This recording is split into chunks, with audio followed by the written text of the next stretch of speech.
നമസ്കാരം. 2021 വീണുകിട്ടിയ ഊർജവും മനസ്സിൽ വെച്ചുകൊണ്ടാണ് LDF നിയമസഭാ തെരഞ്ഞെടുപ്പിനെ നേരിട്ടത്. അതായത് ഇക്കണ്ട അഴിമതിയൊക്കെ സർക്കാരിനെതിരെ ഉയർന്നുവെങ്കിലും എങ്ങാനും ബിരിയാണി കൊടുത്താലോ എന്ന ചിന്താഗതിയോടെയാണ് LDF തെരഞ്ഞെടുപ്പിനെ നേരിട്ടത്.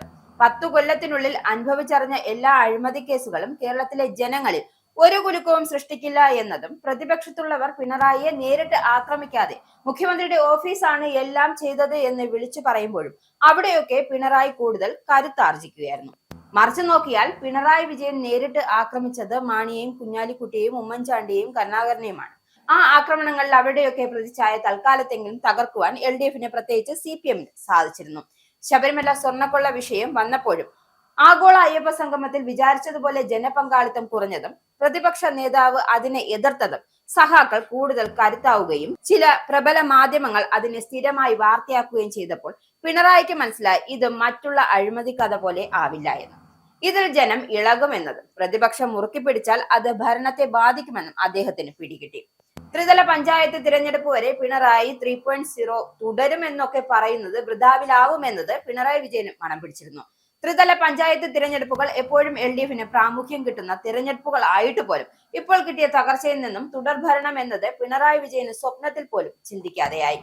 ഇത്രയും വലിയ വിജയം UDFന് സമ്മാനിച്ചതിന്റെ മുഖ്യ കാരണം കേരളത്തിലെ 90% MPമാരും UDFുകാർ ആയതുകൊണ്ടാണ് എന്ന ബോധ്യം പിണറായി വിജയൻ ഉദിച്ചു. കാരണം UDF സാധാരണയായി ത്രിതല പഞ്ചായത്ത് തിരഞ്ഞെടുപ്പുകൾ വിമതന്മാരെ കൊണ്ടും പാർട്ടിയിലെ കാലുവാരികളെ കൊണ്ടും നശിപ്പിക്കാറാണ് സാധാരണ പതിവ്. പക്ഷെ MPമാരുടെ സ്വാധീനത്താൽ അതൊക്കെ ഏറെക്കുറെ നിയന്ത്രിക്കുവാനും അവർക്കായിരുന്നു.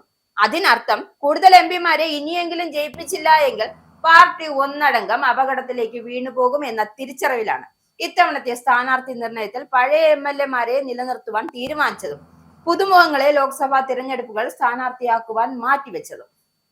എന്തായാലും നിയമസഭാ തെരഞ്ഞെടുപ്പിൽ വലിയ വെല്ലുവിളികൾ നേരിടേണ്ടി വന്നാൽ ഈ പറഞ്ഞ ചെറുപ്പക്കാരായ ആളുകളെയെല്ലാം തോറ്റാൽ പിന്നെ അവർക്കൊരു ഉയർത്തെഴുന്നേൽപ്പ് എളുപ്പമാവില്ല എന്ന തിരിച്ചറിവ് പിണറായി വിജയനിൽ മാത്രം ഉരുത്തിരിഞ്ഞു നിന്നു. 2021 തിരഞ്ഞെടുപ്പിൽ പാർട്ടിക്ക് 99 സീറ്റുകൾ നേടിയിട്ടും തൃപ്പൂണിത്തറയിലെ സ്വരാജിന്റെ തോൽവി ആ വിജയത്തിന്റെ ശോഭ കെടുത്തിയിരുന്നു. അതുപോലെ റിയാസ് കോഴിക്കോട് സീറ്റിൽ തോറ്റതിനു ശേഷം ആർക്കും വേണ്ടാതായി.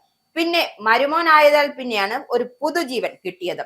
നികേഷ് അഴീക്കോട് തോറ്റതിൽ പിന്നെ ആകെ മൊത്തം ഒരു പരാജയമാവുകയും ചെയ്തു. MP രാജേഷ് പാലക്കാട് തോറ്റതിൽ പിന്നെ KK രാഗേഷ് കണ്ണൂരിൽ തോറ്റതിലും പിന്നെയും അതിൽ നിന്നും മോചനം നേടുവാൻ രാജ്യസഭയിലേക്ക് ഉറച്ച സീറ്റുകളിലേക്കും മാറ്റേണ്ടി വന്നു. ഒറ്റപ്പാലം സരൻ പാലക്കാട് തോറ്റയിലെ ക്ഷീണം ഇപ്പോഴും സോഷ്യൽ മീഡിയയിൽ അനുഭവിച്ചു കൊണ്ടിരിക്കുന്നു. വസീഫും ഇതേ ഗതി തന്നെയാണ്. ആര്യ രാജേന്ദ്രൻ ലോകത്തിലെ ഏറ്റവും പ്രായം കുറഞ്ഞ മേയർ എന്നൊക്കെ തള്ളിവിട്ടുവെങ്കിലും ആ കോർപ്പറേഷൻ കയ്യിൽ നിന്നും പോകാൻ ആര്യ മാത്രമാണ് കാരണക്കാരിയായത്. ഇതെല്ലാം മനസ്സിലാക്കി പിണറായി വിജയൻ 1 ഡസനോളം ചെറുപ്പക്കാരെ ലോക്സഭാ മണ്ഡലത്തിൽ അടിസ്ഥാനമാക്കി സ്ഥാനാർത്ഥിയാക്കാതെ കരുതൽ നടപടികൾ എടുത്തു.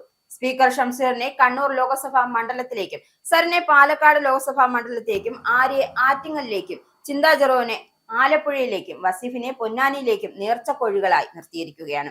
അവരെയൊക്കെ ജയിച്ചു കയറിയാൽ മാത്രമേ പാർട്ടിക്ക് അടുത്ത നിയമസഭാ പഞ്ചായത്ത് തിരഞ്ഞെടുപ്പുകൾ നേരിടാൻ ഊർജം ലഭിക്കുകയുള്ളൂ എന്ന തിരിച്ചറിവ്. പണം വീശിയെറിഞ്ഞും ചാനലുകളെ കൊണ്ട് നുണകൾ പറയിപ്പിച്ചും ഏതു വിധേനയും ജയിക്കുക എന്നത് ഈ പാർട്ടിയെ കൊണ്ട് കോടികൾ സമ്പാദിച്ച P ശശിയെ പോലെ രണ്ടാം നിര നേതാക്കൾക്കും അവരുടെ ഏറാൻ മൂളുകളായ PR-ഉം ഏറ്റെടുത്തു നടത്തിയിരുന്നതൊക്കെ ആവശ്യകതകളായിരുന്നു. ഇനിയിപ്പോൾ വോട്ടേഴ്സ് സ്ലിപ്പിനുള്ളിൽ വെച്ചുകൊടുത്ത പണമൊക്കെ വോട്ടായെങ്കിൽ മാത്രമേ പാർട്ടിക്ക് കേരളത്തിൽ പിടിച്ചു നിൽക്കാൻ സാധ്യമാവുകയുള്ളൂ. എന്തായാലും ഇത്രയും നാൾ ക്ലിഫ് ഹൗസിലെ സ്വിമ്മിംഗ് പൂളിൽ കുളിക്കാൻ സാധിച്ചതും അകമ്പടി വാഹനങ്ങളുടെ കൂടെ കേരളത്തിൽ വിലസാനായതും ചികിത്സ തേടി അമേരിക്കയിലേക്ക് പോകാനായതും ലോകം ചുറ്റിയതുമൊക്കെ പിണറായി വിജയനെ സംബന്ധിച്ചിടത്തോളം ഒരു ബോണസ് തന്നെയാണ്.